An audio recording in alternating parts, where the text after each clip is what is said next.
안녕하세요. 돈 되는 부동산 장소희 소장입니다.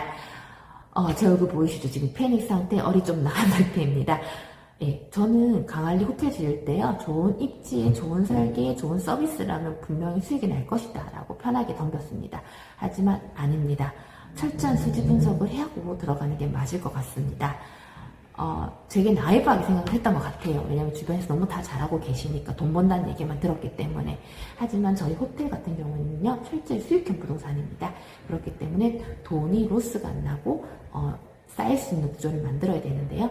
저희 처음에 기본 구조인 한 층당 두 개 가족이 사서 8명이 쓸 수 있는 구조로 8층을 올렸을 때 저희가 까딱 운영 잘못하기만 하면 이게 로스가 날 것 같아서 지금 두 명이 쓸 수 있는 객실, 4명이 쓸 수 있는 객실, 8명이 쓸 수 있는 객실 해서 되게 다양하게 구조를 바꾸고 있습니다. 설계를 다 같이 바꾸고 있고요.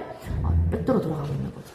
그리고 주차장을 1층에 넣었을 때, 2층에 넣었을 때 여기에 대해서 또 살펴보니까 2층에 주차장을 넣었을 때 차가 들어올 때 기계가 움직이기 때문에 전 객실이 흔들릴 수 있다는 얘기를 들어서 그건 안 하기로 했고요.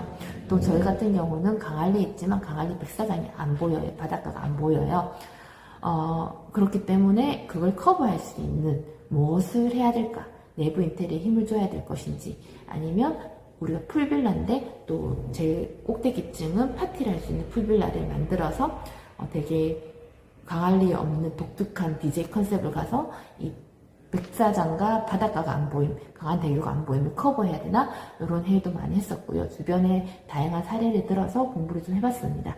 근데 확실하게 수익형 부동산이기 때문에 수익이 나야 돼요. 이렇게까지 설계를 바꾸고 저희가 객실 요금 측정해봤을 때 답이 없다 하면 다시 상가로 갈 수밖에 없을 것 같아요. 많은 분이 얘기하세요. 여기 상가 입지인데 너 왜 굳이 호텔을 하려고 해? 저는 호텔에도 수익이 많이 나올 줄 알았거든요. 그래서 많은 고민을 하고 있고 다음 주가 된 수지 분석표를 여러분께 한번 말씀해 드리려고 해요. 오늘 이제 회의 같은 경우는요, 저희가 오늘 회의라기보다는 저번 주 토요일 3일 전 회의에서 저희가 이제 수지 분석이 진짜 되냐 안 되냐 얘기를 했었고, 위험할 수 있겠다 해서 객실 수 바꾸는 걸 얘기했고, 평면도에 대해서 되게 또 많이 얘기를 했어요. 평면과 내부 인테리어는 정말 잘 나올 것 같다는 생각이 드는데, 이게 돈이 많이 들면 또 저희가 수익성이 떨어지잖아요. 그렇다 돈을 안 쓴다고 해서 저 퀄리티의 사람이 오진 않을 거란 말이에요. 되게 다양한 고민을 하고 있습니다. 고민 한번 같이 들어보실까요? 그래서 코어를 제가 여기서도 잡을 때 저는 개인적으로 여기가 더 예쁘게 나올 것 같아요. 근데 그거는 제가 지금 이것처럼 도면을 보여드려야 설득이 되는 부분이기 때문에 그다음 또 이게 너무 근데 너무 좋은 게 수영복을 갈아입고 네. 각자 가족 갈아입고 다 이렇게 나오면 네. 그것도 너무 좋은 거. 맞아요. 입고 그냥 우리 가족끼리 막 입고 난 다음에 딱 나오는 거. 그 수영장에서 만나는 거죠. 네네, 맞아요. 이런 느낌 너무 좋은 거 네네. 같아요. 근데 여기 코어에도 이런 느낌 낼 수 있어요. 어떻게든 방법은 많아. 그리고 이거를 표현을 어떻게 디테일하게 짜나 달라요. 예를 들면 저는 그러니까 이렇게 가구 하나 놓는 거에 따라서 그냥 보통 이렇게 벽을 치잖아요. 근데 이런 가구나 수납 같은 거에 따라서 조금만 신경 쓰면 충분히 코어가 여기여도 그런 부분은 좀 해결되는 방향이 너무 많아서 그래서 저는 이 다음 단계는 코어를 이렇게 잡은 게 저희가 원래는 여기 잡으려 했었잖아요. 여기 잡을 거 하나, 여기 잡을 거 하나 해서 제가 그 다음 단계는 보여드릴 거거든요. 그럼 그때 돼서는 어쨌든 이런 방향성만 오케이 해주신다면 계속 이렇게 진행하면 될 것 같아요. 왜냐면 또 이게 나와야 저희가 건축도 빨리 나오니까. 맞아요. 이렇게 가족, 애기들 있는 가족도 쓸 수 있는 풀 쪽, 그 다음에 아까 가든 이런 테라스 느낌은 좀 커플들이 와서 주로 지낼 수도 있고, 또 어른들, 또 그 가족들이 또 이걸 또 원할 수도 있고, 그리고 한 층에 한 객실은 친구랑 가족들이 8인으로 다 허용할 수 있는 아난티 개념으로 생각해서 인테리어 베이스는 젠으로 생각하되, 그러니까 베이스가 젠이지만 이런 구성 같은 경우는 이제 저희 호텔만의 뭔가가 또 있어야겠죠. 그거는 저희가 인테리어 이제 단계에서 생각을 하는 부분이고, 그리고 아까 제가 말씀드린 이렇게 천창을 확보를 해서 어쨌든 저희가 뷰로 승부를 못 보니 하늘을 보게 한다는 게 정말 정말 좋은 거거든요. 그리고 인테리어 책 찾아봐도 다 그냥 검은 색깔 고급 대리석으로 벽을 다 마크했어요. 근데 하늘에 천창만 하나 떨어지잖아요.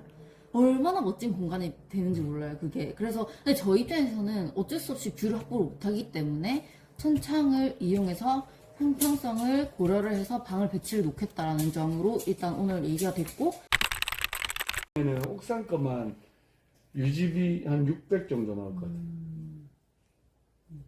해볼만 하죠. 근데 루프탑이 광안리에 없더라고. 없죠. 거의 한 군데 갔다. 객실수 차이가 완전 달라진다. 옵션 보니까. 완전히 달라지. 10만원 받으면 20만원 받아. 근데 그 서울에 내가 숙소 정하면서 보니까 그 홍대 L7인가? 루프탑이 있다는 얘기로 이야기 예약하기 진짜 어렵고 L7. 가격도 세고. 그러니까 홍대에서 자, 그러니까 이게 뭐냐면 옥상에서 우리가 이렇게 밑에 도심을 보면 보는 거지. 도심을 보거든. 나는 지금 수영하고 나는 나름 어떤 희열을 느끼고 있는데 사람들은 아침에 먼저 출근하고 있고 막 이래. 그게 너무 기쁜 거야. 심리적으로. 그럼 이 돈을 이제 나 충분히 낼 수 있어. 이런 생각도 가지더라고.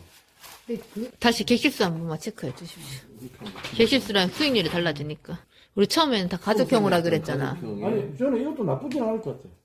근데 왜냐면- 이제 그때 대표님이 그 얘기 한 게 맞지. 우리 다시 원점에서 제로에서 다시 한번 생각해 네. 보고 있다는 게. 왜냐면 우리가 이게 한두 번 들어가는 게 아닌데, 하물며 차를 사도 우리가 맨날 며칠을 고민하는데, 다시 한번 생각해보고, 그래서 이제 제가 이거를,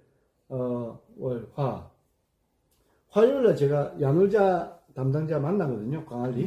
그럼 얘가 이제 쫙 그 시장을 알고 있으니까, 지금 광안리에 누가 많이 오냐, 부터 시작해서 어떤 수요가 부족하냐.